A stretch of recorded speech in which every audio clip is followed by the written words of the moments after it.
এখন হচ্ছে অযোধ্যার তাপমাত্রা 5 ডিগ্রি সেলসিয়াস। প্রচন্ড অযোধ্যায় এখন ঠান্ডা, 5 ডিগ্রি সেলসিয়াসে নেমে গেছে। আর এখন বাজে 8:30, মোটামুটি 12:30 একটা নাগাদ এখানে রৌদ্র দেখা যায়। আমি এখন আছি অযোধ্যা ক্যান্টনমেন্টের কাছে নাকা মোড়ে। এই পথ ধরে রাম মন্দিরের দূরত্ব প্রায় 20 থেকে 22 কিলোমিটার। তবে তোমরা অযোধ্যা ধাম স্টেশনে এলে রাম মন্দিরের দূরত্ব পড়বে মাত্র 2 কিলোমিটার। নাকা মোড় থেকে সরকারি প্রচুর বাস আছে রাম মন্দির যাওয়ার জন্য। আর এই 18 কিলোমিটার যাত্রাপথ টিকিট ভাড়া পড়ে মাত্র 20 টাকা।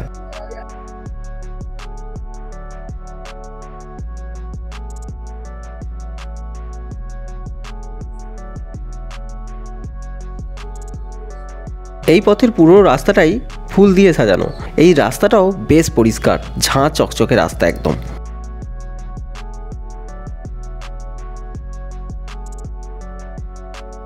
চলে এলাম রামপথ হাইওয়ের কাছে। এখন এখান পর্যন্তই বাস আসছে, পরবর্তীকালে আরও ভেতরে অর্থাৎ লতা মঙ্গেশকর চক পর্যন্ত গাড়ি যাবে।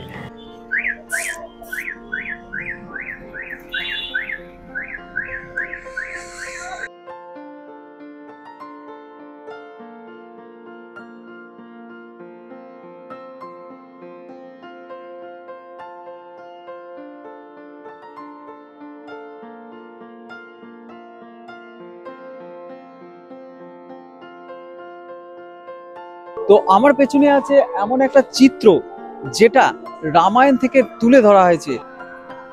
দেখো কত সুন্দর নিখুঁত কাজ এই রাস্তার ধারে ধারে আছে।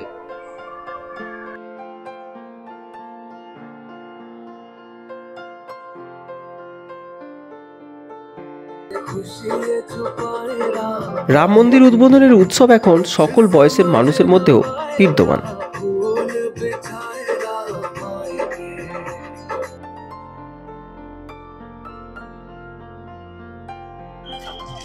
আমার সামনে দেখা যাচ্ছে রাম জন্মভূমির মেন গেট এবং ডান দিকে হচ্ছে লতা চক, আর ঠিক পেছন দিকে হচ্ছে সরয়ূ নদী যাওয়ার রাস্তা। চলো এবার তোমাদের সরয়ূ নদীর দৃশ্যটা তোমাদের একটু দেখাই। সরয়ূ নদীর যেতে ডান দিকে পড়বে এরকম কতগুলো দোকান, আর এই সামনেই একদম সরয়ূ নদী।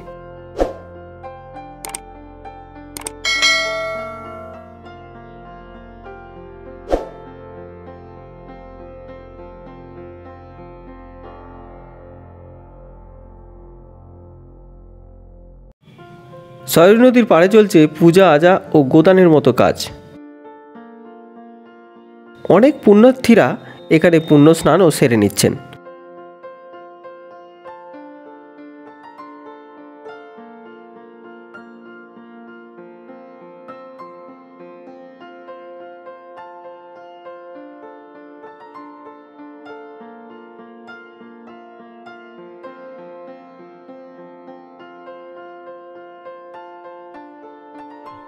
এইদিকে দেখো কত টবে করে ফুল গাছ লাগানো হয়েছে রাস্তার দুপাশে।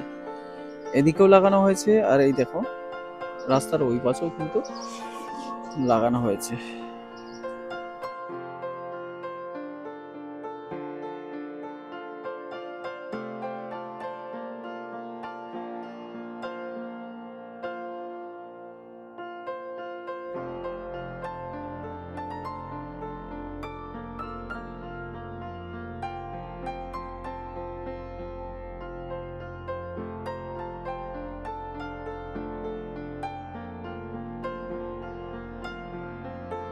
তো আমি এখন আছি হনুমানগড়ির সামনে।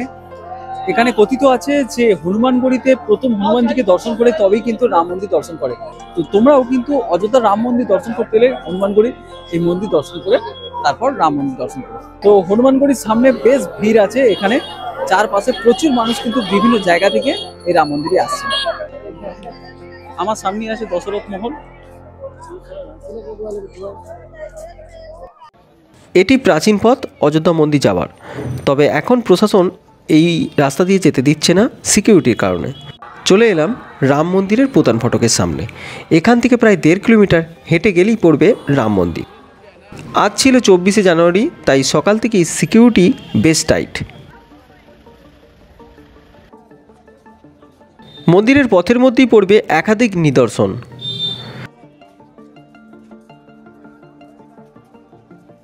তীর্থযাত্রীদের বৃষ্টি ও রৌদ্র যাতে না লাগে তার জন্য এখানে পাকাপোক্তভাবে শেড তৈরি করে দেওয়া আছে।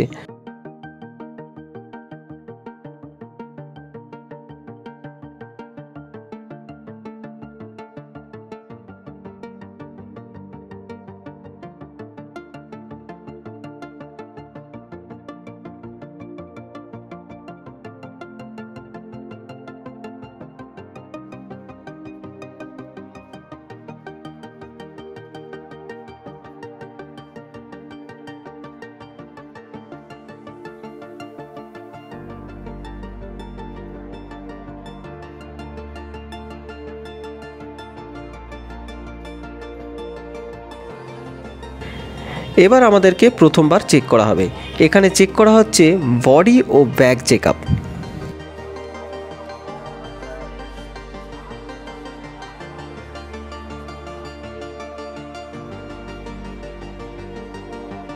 এবার আমরা চলে এলাম বিশাল বড় কম্পাউন্ডের সামনে। এটা হলো একটা বিশাল বড় লকার রুম, যেখানে তোমরা ব্যাগ, মালপত্র ইত্যাদি জমা করতে পারবে এবং নিঃশুল্কভাবে, অর্থাৎ কোনো পয়সা নেওয়া হবে না।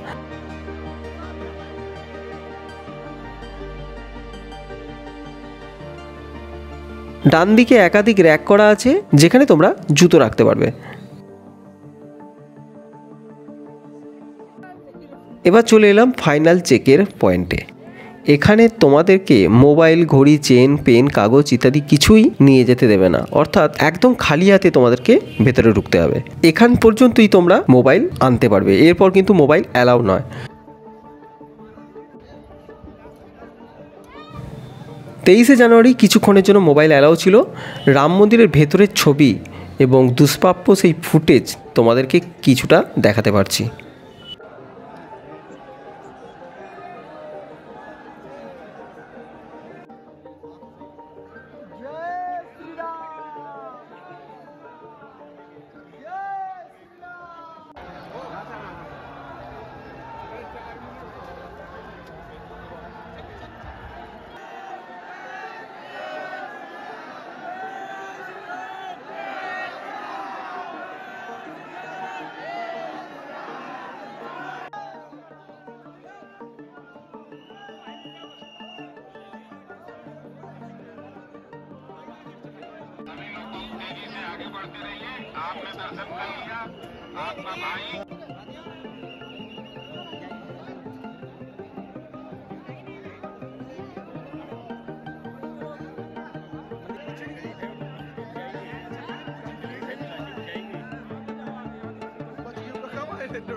রামলালার দর্শন কমপ্লিট। আমাদের বাড়ি যাওয়ার পথে কিন্তু এরকম একটা প্রসাদের প্যাকেট দিচ্ছে সবাইকে। আজকে খুব কিন্তু শান্তিতে দর্শন করতে পেরেছি রামলালার। তোমরা যদি দর্শন করতে আসো, সময় নিয়ে এসো এবং খুব ভালোভাবে আস্তে আস্তে দেখো। সত্যি রাম জন্মভূমি অযোধ্যার যে রাম মন্দির এত বছর পর হলো, দেখে আমি কিন্তু মন থেকে শান্তি ও তৃপ্তি দুটোই পেলাম।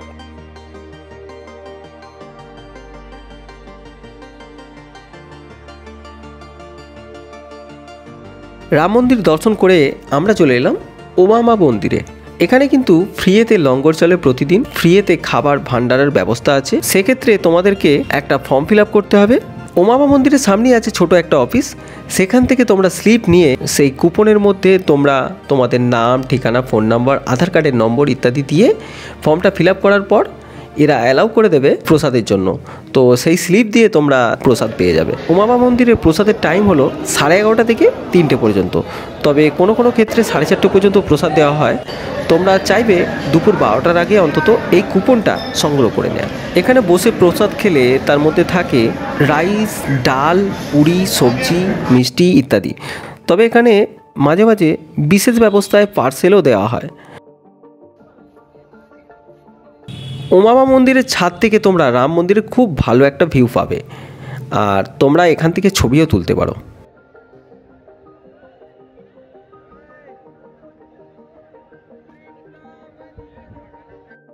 উমামা মন্দিরের উপরের ফ্লোরে আছে একটা বালকরূপী রামের একটা খুব সুন্দর মূর্তি।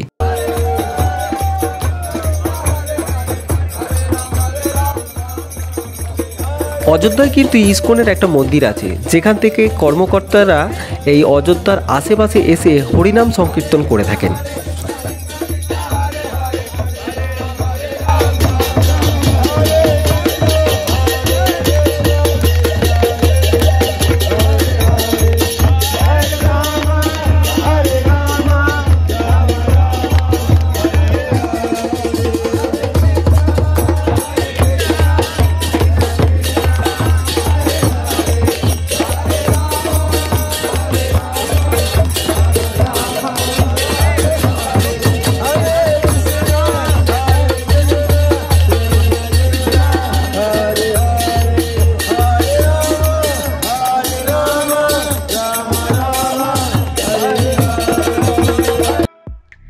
দশরথ মহল থেকে গোটা হনুমানগড়ি চত্বরে আছে বিভিন্ন রকম দোকান।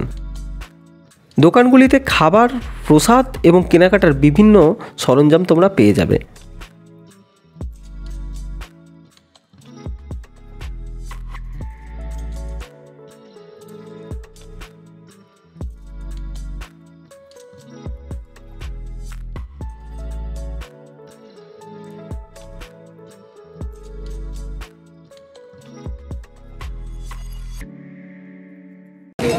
এগুলো কত করে? এগুলো 20 रुपये সবই 20।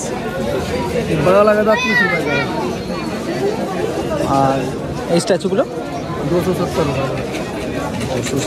রাম মন্দিরের শোপিসগুলো 270 টাকা করে বলছে।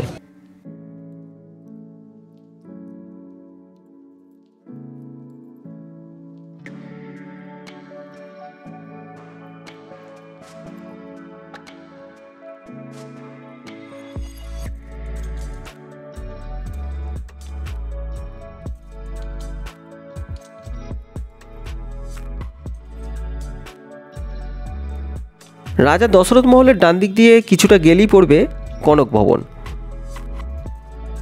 কথিত আছে রাম সীতার বিয়ের পর সংসার করার উদ্দেশ্যে রামের মা এটিকে দিয়েছিল। তো এখানে অনেক কিছু রাম সীতার স্মৃতি ছড়িয়ে রয়েছে।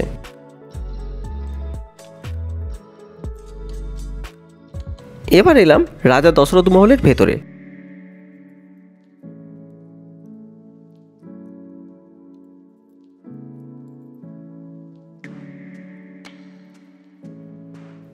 আর এই দশরথ মহলের ভেতরেই চলছে একাধিক ভান্ডারা। প্রচুর মানুষ এখানে প্রসাদ গ্রহণ করছেন।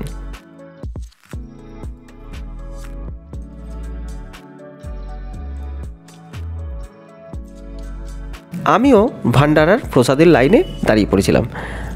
আর যে প্রসাদ পেয়েছিলাম এতে দিয়েছিল রাইস, ডাল, পুরি এবং সবজি, মিষ্টির মধ্যে বোঁদে। এই সবই কিন্তু গাওয়া ঘি দিয়ে তৈরি, আর টেস্টও খুব ভালো ছিল। এই দিকে বয়স্কদের জন্য বসে খাবারেরও ব্যবস্থা করা হয়েছে। अयोध्या का निशानी प्रसाद ले जाओ, 10-10 रुपया, 10-10 रुपया, 10-10 रुपया।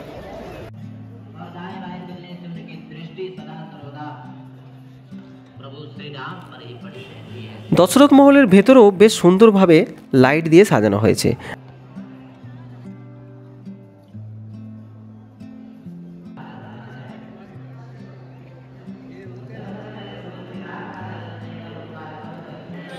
আর এখানে আছে রাম, সীতা, লক্ষ্মণের মূর্তি ও তার সাথে রাজা দশরথেরও মূর্তি।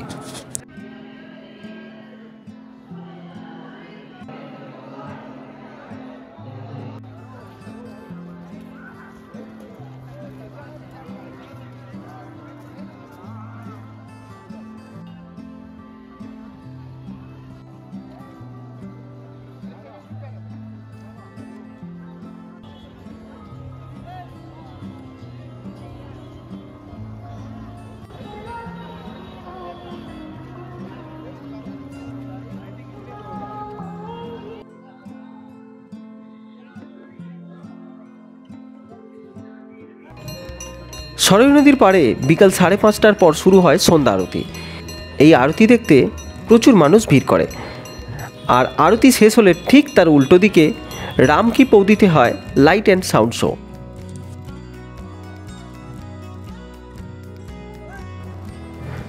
গোটা রাম কি পৌদিতে খুব সুন্দর সুন্দর লাইট এবং ফোয়ারার ব্যবস্থা করা হয়েছে, যার দৃশ্য খুবই সুন্দর।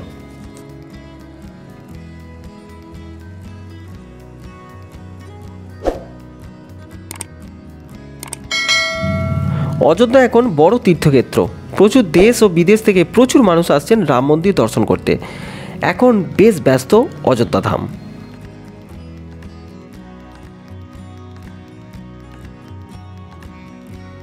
আজ এখানেই শেষ করলাম।